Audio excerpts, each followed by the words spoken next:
Will Solana survive the FTX contagion? A lot of people have been dropping their Solana bags.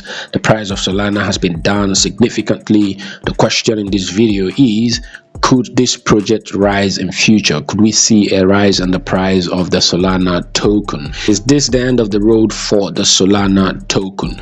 Please note, none of the things said in this video is financial advice. If you need financial help, seek the advice of a professional. Now let's dive right into this.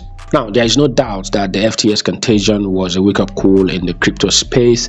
The quest for crypto regulation has heightened. Many exchanges were affected. Some of them are now making their proof of reserve public. The Solana project was affected in 4 ways.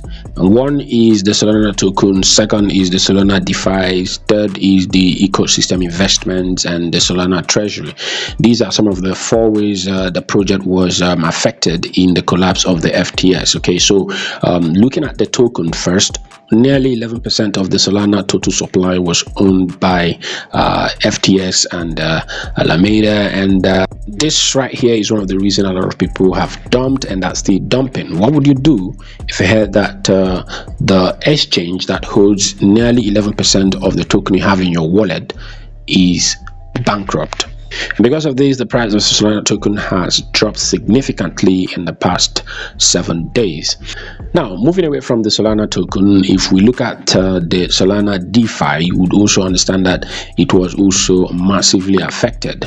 After hitting an all-time high of about $10 billion back in November, now according to DeFi Llama, the TVL of Solana is in the millions. Right now, it has dropped to 287 million, which pretty much signifies that a lot of people are still not positive about this project.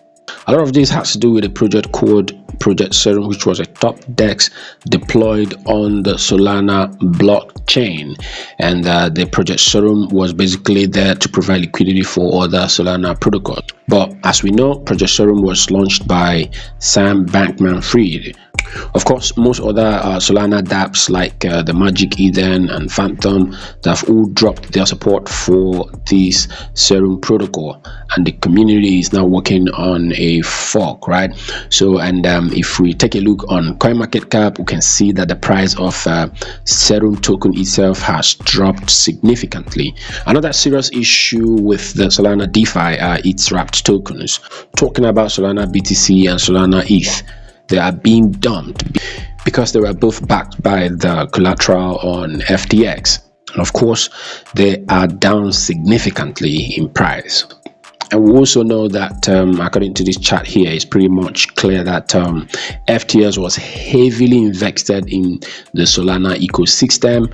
You might want to take a look here to see very clearly the FTX investments. Of course, the Solana Foundation had some direct exposure of its treasury to the FTX, and you know what that means. FTX is down. That tells you that the treasury is seriously in trouble. So some of these were the areas of impact the FTX collapse has had so far on the Solana project.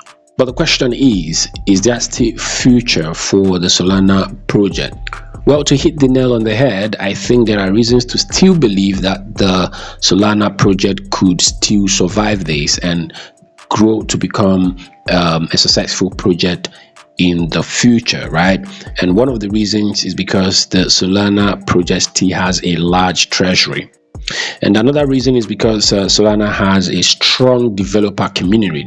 Solana has hosted some massive hackathons this year, and most recently Breakpoint in Portugal to have partnerships with hackathon organizations to onboard developers to their stack.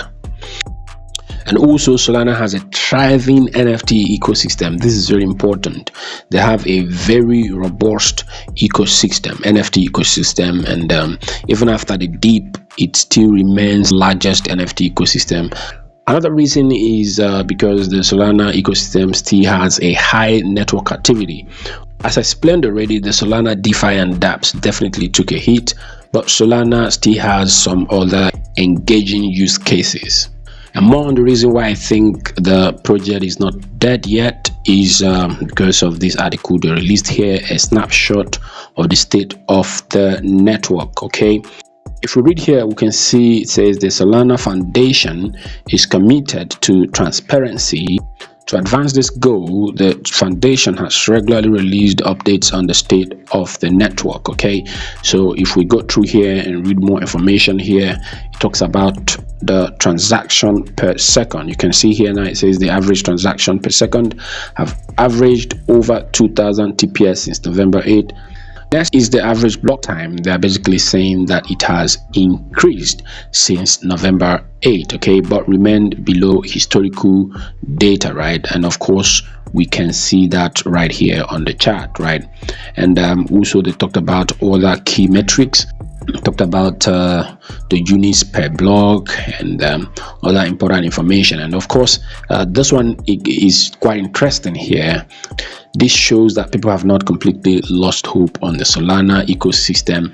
So here it says the daily programs used. Okay, so here it's basically telling you that the daily programs used is down 5%, but still in line with recent month. Okay, September 14th about 1126, October 14th it was around 1105, November 14th about 1075. Okay.